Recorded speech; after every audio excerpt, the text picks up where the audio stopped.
Well, we have a little bit of a problem. So, one of the things I feared has happened, which is this short grain going across this thin piece, and this was too weak and it snapped off. And I was even using a rotary tool, so I thought that would have been a little more gentle on it, but apparently it caught it and it just snapped it off. Now the problem is, not only did it break it off, and this is going across the grain, so in some cases, that would make a fairly strong glue joint as long as you could find a way to clamp it. But what's happened here is not only did I break it, but more than just this piece went. So if you see a little shadow in there, see that? Right in there? Well, that took another little hunk, went flying off with it. So there's no way I'm going to glue, 3 pieces in this way. So I have some choices. One is I can say, okay, I give up, I'll start over. Another is I could just say, well, this guy had a short tail, so I can make his tail shorter. Or I can try to glue one on, a new one, which is going to be tricky. I downloaded some. If you look at pictures of lizards, you're going to almost always see the tail continues on. Okay, so even on this other version here, you can see his tail it kind of drags behind him. And if I would have made that a gentler curve on there, I might not have had the same problem. I probably would have at some point. But so so what do? If you look at pictures, as I said, of real lizards, you're going to see the tail drags behind them. But if you look at enough pictures of carvings, such as these both happen to be the same website here. This one and this one. Now notice the tail on these. The tail comes back and is part of the material that creates the foot. Okay, if you look at these, there's 3 of them, same thing. Even though it's a small area here it seems to be overlapped, here it's overlapped a lot, here it's just touching. Okay, and here it overlaps.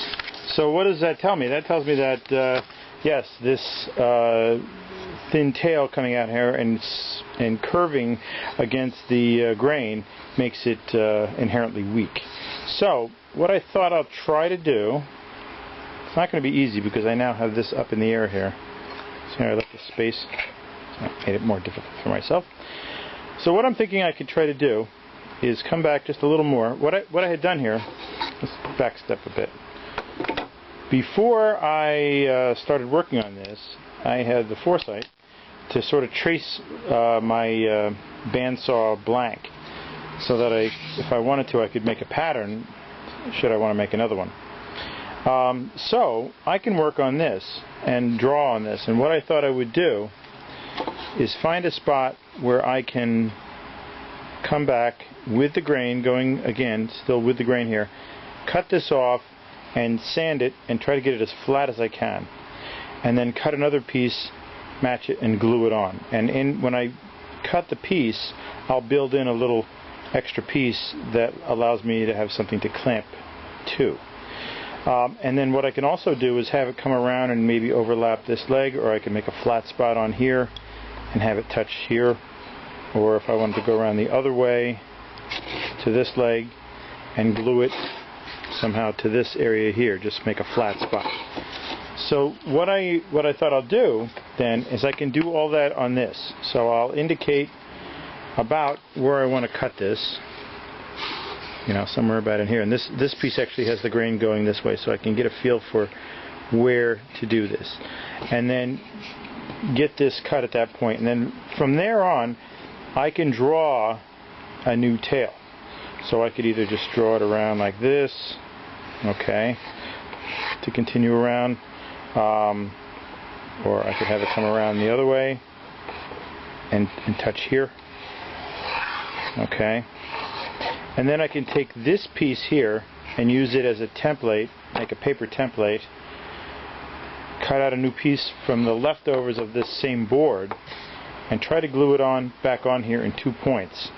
And then what I can also do is, since it's off, I can curve this area in here, a lot of this, say from here to here, I'm going to leave a little piece on here so I can clamp it across here. Also here, if I'm going to, let's just say for example, if I'm going to bring it into this area, I'd leave a little piece on there, okay, so that I can then clamp from here to here, and then I can carve that off later. But this other part that's in the middle, all this, I can go ahead and round it and shape it and do a lot of work on there, so that that's already done. I've gotten inside there. I can also clean this up a little bit. So now I'm going to see if I can do this. It's not the world's greatest. I think maybe I'll have it cross over this foot, as in this one right here, because I think I can achieve a flat glue surface here and glue it down. You know, an interesting thing too, the other choice, if I really make a mess of this glue joint, you know, I can always opt out to paint this in some way. This is actually really cool. This is kind of almost an ebonized, it might even be actually ebony wood, I don't know, but you could do an ebonized or even a black finish on it, just paint it black. And then these are really interesting. These are from Bali, but it looks a lot like the Oaxacan painting of Mexico, which is kind of cool. But what I thought interesting on this one was, as a decoration, he's got, whoever carved this, maybe it wasn't even a he, he's got string going across as a decoration. That might even be a solution for using some sort of decoration like that to hide the glue joint. But hopefully I'll get one that's good enough here. This spot right here is going to be the problem. I need to get this flat and vertical this way. So I may go to the disc sander on that one to try to get a good flat surface that I can glue the other piece to. The other problem is gluing across this where it's round here. You know, getting a clamp on there at all, that's going to be tricky too. So, trials and tribulations abound on this project. As it turns out, the offcut pieces that I had from this project are only these 3 pieces. So, I might not be able to do everything that I'd hoped to do in terms of this tail. So instead of you know, drawing this out as I had said and then cutting the piece, I'm going to have to just plan the piece based on what I have to work with. So I have these 2 pieces. The problem is that I want to try to keep this grain going roughly in the same direction, so you'll see something changing at this point where the glue joint is, but I wanted to try to keep it as close as possible to the original direction of the grain, and also I want to try to have as much of a flat grain surface here, side grain, for gluing purposes. So the 3 possible choices are this piece, which brings me back to the original, you know, idea of extending the tail behind, but not as much of a curve here. You can see there's more here, so going across that grain, and that's where the problem is. However, I still do have short grain all in here, so that's maybe not the best choice. And then a variation on that, if I flip this around and extend the tail even straighter, I still get the grain pretty much going in the right direction, and but now I have long grain all the way down except for this last little piece here, and maybe I'll even straighten it out even a little bit more than that, like over to here, just to kind of keep this really long grain in here, but I still have a short grain situation right here, so where it broke before, right near it, it could break again. So those are the 2 possible choices for that piece.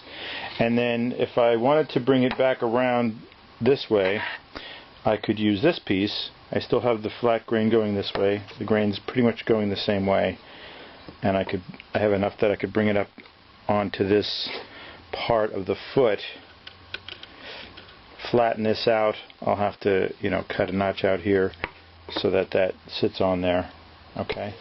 I put this on the sander. I got a little bit of a pretty good flat spot there, and I have pretty good flat surfaces on all these. So you can see, you know, that would be a pretty good glue joint there. I would want to try to either router groove underneath that I could put a spline in to support it, and or either both, or other than that, put a dowel in here. Pretty tricky to get that in. There's not very much depth here to put a dowel in. It would just be a very short, maybe a 1/4 inch piece in there, and also it's on a crazy angle. So those are the 3 choices. I'm going to pick one of those, glue it up, and see what happens. If it's a bad joint or it breaks off or whatever, I don't know. We'll go from there. Okay? Talk to you later.